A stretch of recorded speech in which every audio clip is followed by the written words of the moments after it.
Hej hej. Hallo. Wow. 2730 af slagsen. Jeg hedder Claus Øksbro. Tak skal I have. Tak. Tak.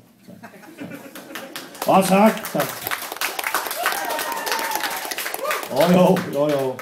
Det har jeg slet ikke forventet, vil jeg sige.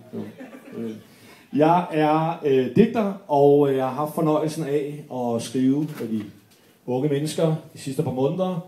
Det er jo normalt Tina Hvidesby, der kører forfatterskolen, men hun gik hen, på mit vedkommende heldigvis, og blev syg, hvor jeg blev hentet ind, og hun spurgte mig, om jeg havde tid og lyst til at komme og lave et digtforløb med de unge mennesker, og det vil jeg meget gerne, fordi et er, når man selv er ordmand og skriver bøger og lever af det, et andet er også, hvis man kan forhåbentlig bringe en lille smule inspiration ud til andre, der sidder og skriver. Og jeg vil sige, at de her unge mennesker, og det er ikke bare noget, jeg siger, skriver fantastisk. Jeg har fornøjelsen af at læse op, og med alt, hvad der er, lige fra Benny Andersen til Jussi Adlercreutz, og også stå med folk, der ikke har skrevet så meget. Men de her unge mennesker, og det mener jeg, skriver fantastisk. Og de har en forståelse for sprog og skrift, som man skal lede længe efter. Og selv i lyrikmiljøerne vil jeg næsten sige, at de burde være kommet i dag og se, hvordan det skal gøres. Så det er virkelig nogle fine tekster, og det er nogle fine oplæsninger, der venter jer. Og jeg har øvet mig hele dagen, fordi jeg virkelig ved at rettesætte de unge piger. Jeg har udtalt navnet forkert nogle gange, og det må man ikke. Jeg har også hørt, at trusler, som min far sidder deroppe, og så jeg har skrevet dem ned, sådan så at jeg kan præsentere det korrekt. Er I klar på den første oplæser? Ja, vi skal mærke kærligheden. De er så glade. Mine damer og herrer, Lærke Brøndum ligger for. Giv Lærke en stor hånd. Wow. Hvad? Der er et helt hus fuldt med bøger over her. Og nogle af de bedste, der har I lige hørt, af de her unge piger. Er det ikke rigtigt? Det er fantastisk, og det mener jeg virkelig. Det er en fornøjelse som ordmand at få lov til at være en del af det her. Og nu serveret så iskoldt for jer, så det næsten løb og gysede hele vejen ned af de blå, meget 70'er-agtige stole. De er også uhyggelige, men det er på en anden måde, vil jeg sige. Skræmmende. Jeg har til jer en orddame mere. Et stykke med ord er der tilbage. Jo. Og vi godt I sidder og tænker, er vi så forkælet? Er der det? Og det er der. Er I klar?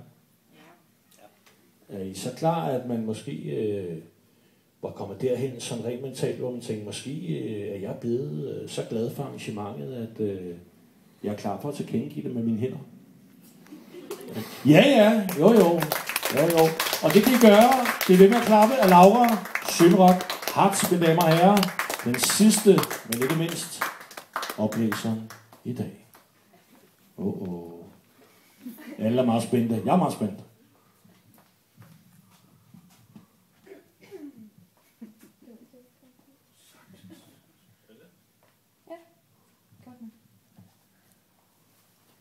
Hej, jeg hedder Laura.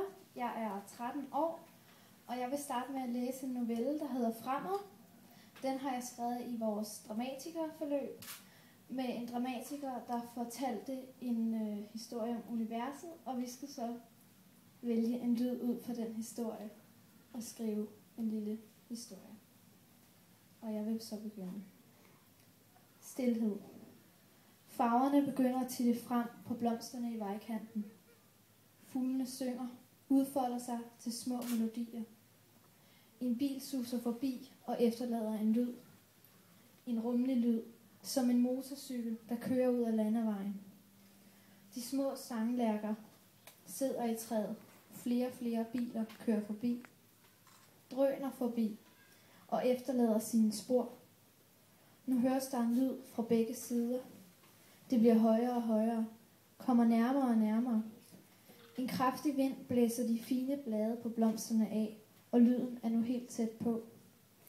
Fuglene synger videre, men melodien bliver til et kaos. Et stort kaos. Der høres et brag. Fuglenes stemmer udtoner og bliver til ingenting. Vinden er borte, og suset bliver til ingenting. Men blomsterne kan stadig mærke den tidligere vind, og det sidste blad på den sidste blomst, daler ned i græsset. De så ikke hinanden, men kørte kun med én tanke: fremad.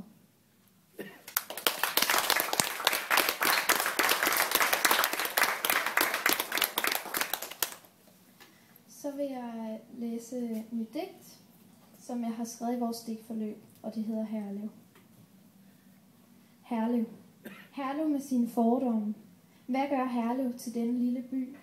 Hvorfor ikke stor og mægtig? Herlev med sine gader, sine små gader. Herlev, hvor alle kender hinanden.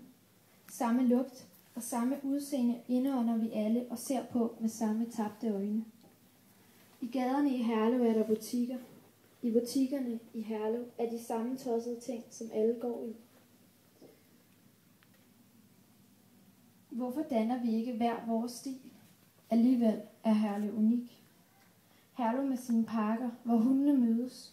De samme hunde som dagen før og den næste. Ingen andre end Herlev-borgere går roligt rundt i parkerne.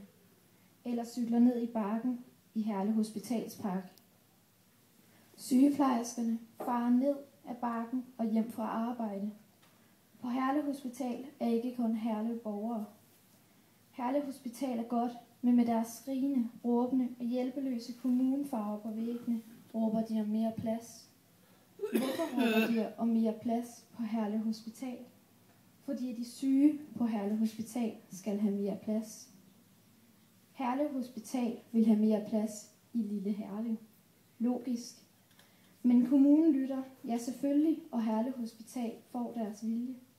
Smukt bliver det, sikkert. Men Herlev Kommune glemmer noget. Hvad? Hvem? Alle os andre, skrigende, spørgende og hjælpeløse Herlev-borgere.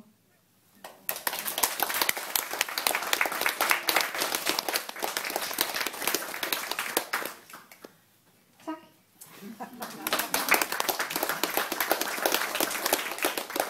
Måske kunne vi få nogle dage til at blive heroppe, og så kunne vi få resten af oplæserne op også. Så kunne vi lige få lov til at give dem den fortjente klapsalve, de fortjener.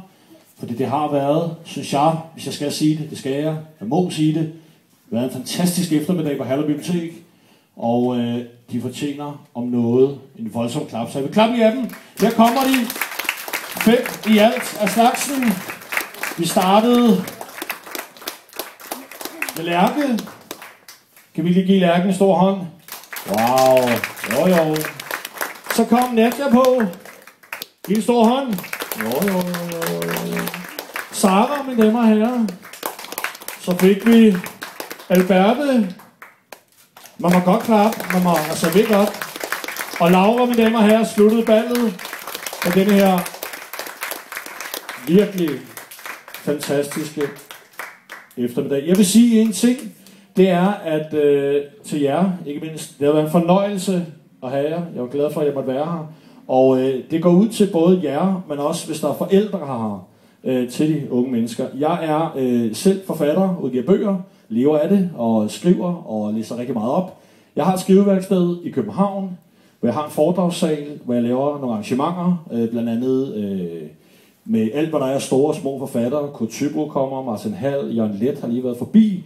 Og jeg vil meget gerne invitere de unge piger derind til at læse op en aften, hvis I går tid og lyst, og forældrene selvfølgelig gennem lov. Og jeg skal nok formidle det videre gennem Tina. Og så kan vi se, om I måske kan få taget skridtet til storbyen og også læse op derinde. Det vil være sejt, og i hvert fald være en fornøjelse for mig, hvis I har lyst, og forældrene giver jer lov. Tusind tak for i dag, og giv de unge mennesker en stor hånd, fordi det er fantastisk, det er skabt. Tak fordi I kom og lyttede.